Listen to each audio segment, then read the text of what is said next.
Nets at the LA Sparks game last night, and so this led to obvious speculation because Kyrie's, been rumored to be going to the Lakers for the last couple of weeks.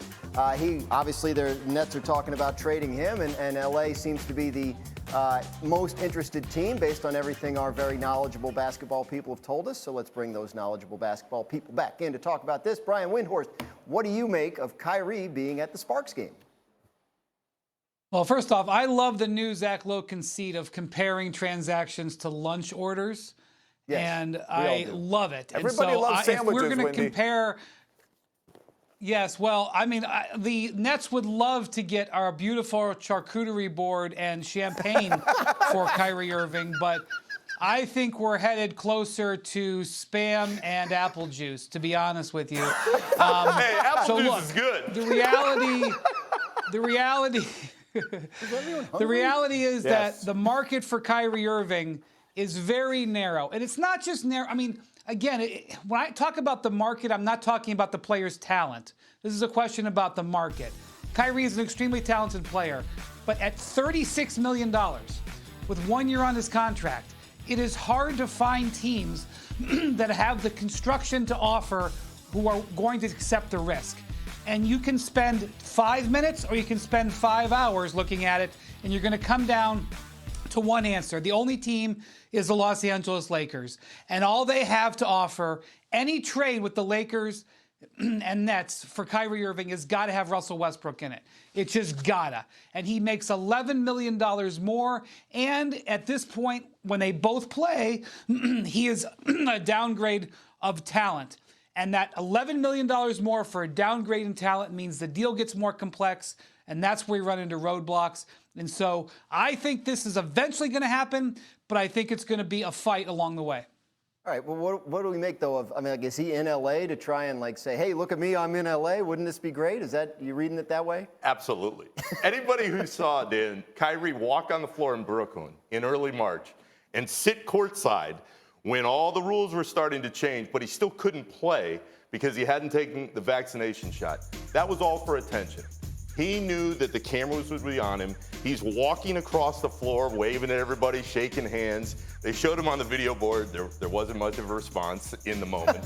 But that is why this is happening. He wants everybody to see that he's there, see that he's in LA. Is it going to work? We'll see. But I'm with Brian, Zach. When you think about where Kyrie is eventually going to land, there doesn't feel like there are any other spots right now, and the Nets are just hoping that somebody comes in much later. You mean there's not a ton of demand for a guy who never plays? I can't believe it. But look, Wendy mentioned the $11 million salary difference between Russ and Kyrie. That makes a huge difference to the Nets if they acquire someone in the Durant deal that's signed and traded to them, because then they're subject to a hard cap. It's very complicated. But look, if I'm the Nets, this is no longer about the talent or the fit. It's about, you want Kyrie Irving in LA because you know you can't win the title as presently constructed. You give me 2 draft picks, both the ones you can trade, both the ones that are available to trade, 2027 and 2029. Otherwise, no deal. I'm just making a deal for the picks. Everything else is just collateral damage. Give me the picks. We're transitioning to our next phrase. I think that's a deal that makes sense for both teams. And Dan, if you're Brooklyn and you've already lived through last year where you weren't sure if he was going to show up or not, and then he couldn't play at home because he didn't take the shot, what do you care if he starts the season playing or not? You say, we will hold this out, we will play it out until we get what we want from the Lakers, because you don't care if he's really going to be there or not, because you know his future's not with you. You don't care. And also, I do think the longer this goes, there are going to be 1 or 2 teams around the league who start saying, should we maybe dive in? It's training camps coming up, we need a point guard. Should we maybe take a look at it? That helps the Nets. Yeah. And Wendy, what do you think, timing-wise? Is there a chance that Kyrie gets traded before Durant does? Yeah, look, if you don't like your options in the NBA, the best thing you can do is wait. The Nets don't like their options, and so they're going to wait. And I tend to agree with Zach. There probably could be another Kyrie suitor emerges, especially if we get into the season and there's injuries. But you're not going to get past the $36 million. I know that we can construct trades and make it easy, but when you actually have to do it as teams, that $36 million is hard to get to where you don't harm your roster. And that is it's a bar for the Durant trade, it's a bar for the Kyrie trade, and it's a factor for the Nets as they try to assemble a team this year and going forward.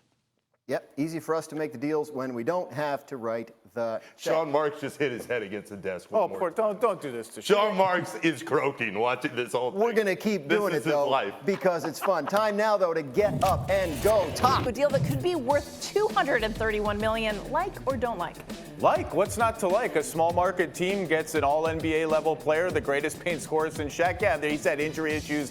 They'll deal with that, but you have to do this. Like, all the way. All right, Zach, how about this one? Jalen Brunson signs with the Knicks for $104 million. Like or don't like? I kind of like it in the way you like a bland turkey sandwich for lunch. Like, it gets the job done. It's not the greatest Do you option. like that, but though? it gets you moving forward with your day. The real move is what's next for the Knicks. They're capped out. They still have a lot of picks. We'll see. I mean, this is fine. All right, lastly, Kevin Durant's best fit is with the Phoenix Suns. Like or don't like? I'm going to go don't like, because if I have to trade everything and all my picks and all I have left is Durant, Chris Paul, and Devin Booker, that's a great trio, but the age of CP and Durant makes me nervous for what happens with those picks. I think other teams that are off his list, Toronto, New Orleans, are sort of smoother basketball fits, have more left in the cupboard after a KD trade, but what he wants is going to be important here. So I'll go tentative dislike. Not that bad. Tentative. Tentative dislike. Tentative. That's like a bland sandwich, I think. All right, let's bring in Nick Friedel. Let's get the party going. Nick, come on in. Phoenix is one of few teams on Kevin Durant's wish list. Let's go through the top 4 destinations for Durant. Let's have some fun with this. Let's begin with number 4. Jess, first of all, I'm Sean Marks, and I'm so depressed. Between Zach proposals and my list, I'm walking into work every day going, this is Groundhog Day. I'm miserable. Yeah. But with that in mind, let's go to the list. We're going to start in Toronto.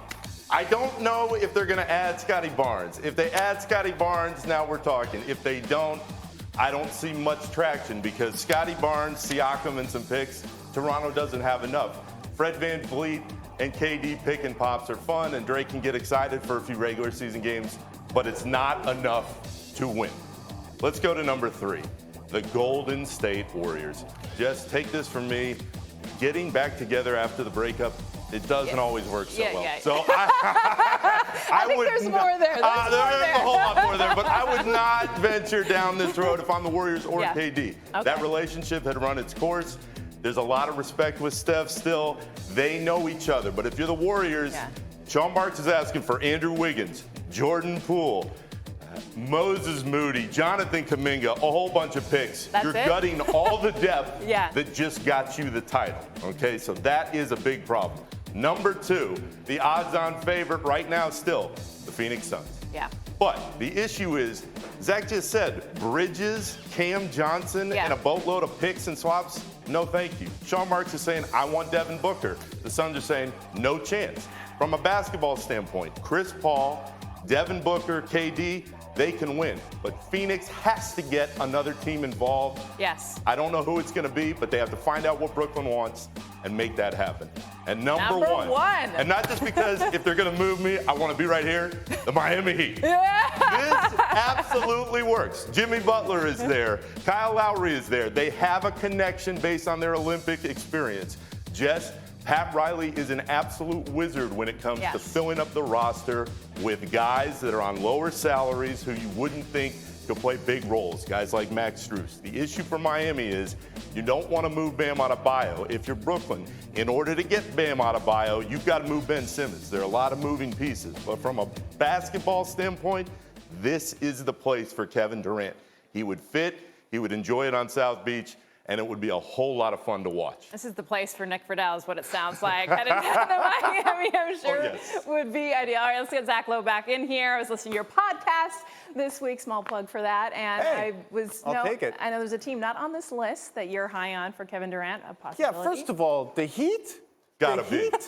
Jimmy and KD? You got a Bam problem, though. I got to have Bam on the Heat if I'm trading for Kevin Durant. Riley is a wizard. He'll find a way. You never underestimate the Heat. But how do you not have the New Orleans Pelicans on your list? They have 1 million draft picks, all their own picks, plus a Lakers pick, plus a Bucks pick, tons of young players, and a ready-made centerpiece in Brandon Ingram. And as Wendy noted earlier, the market right now is not as frothy as the Nets had hoped. So if I'm giving you Brandon Ingram, maybe I don't have to give you all the boatload of picks, all the boatload of young players. I can keep Herb Jones. I can keep Dyson Daniels, maybe, whatever young guys you pick. That's a team I'm looking at That's a hard decision. Brandon Ingram's really good. He's 10 years younger than KD. He is like kind of a young KD, not as good as KD was at that age. That's one I would lose a lot of sleep over if I were running the Pelicans because I'd be very, very tempted. And there is some risk involved when you trade a player that good. Here's the problem, though.